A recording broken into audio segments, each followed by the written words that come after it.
ప్రజా సమస్యల పరిష్కారంలో అధికారులు నిర్లక్ష్యం వహించరాదని గిద్దలూరు ఎమ్మెల్యే ముత్తుమల అశోక్ రెడ్డి అధికారులకు సూచించారు.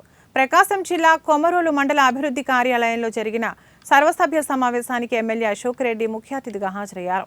సమావేశంలో కొమరోలు మండలంలోని వివిధ సమస్యలపై సంబంధిత శాఖ అధికారులతో ఎమ్మెల్యే అశోక్ రెడ్డి చర్చించారు.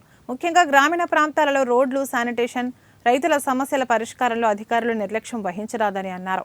అలానే ప్రభుత్వ ఉన్నత పాఠశాలలో విద్యార్థులకు తగినన్ని టాయిలెట్లు లేవని ఎమ్మెల్యే దృష్టికి రావడంతో సంబంధిత అధికారులు తక్షణమే చర్యలు తీసుకోవాలన్నారు. శానిటేషన్ వర్కర్స్ కి సంబంధించి శానిటేషన్ బిల్లు వచ్చినాయి. తర్వాత త్రాగునీటి సమస్యలు వస్తున్నాయంటే కాకుండా ఇతర విషయాలు ఇప్పుడు సోదరు చెప్పినట్లు ఇక్కడ మండలంలో డిగ్రీ కాలేజ్ విషయాలు కానివ్వండి, లేకపోతే ఇక్కడ కేంద్రీయ విద్యాలయం ఏర్పాటు చేయాలనేటువంటి తలపుతో నేను చాలా కృతనిశ్చయంతో ఉన్నాను.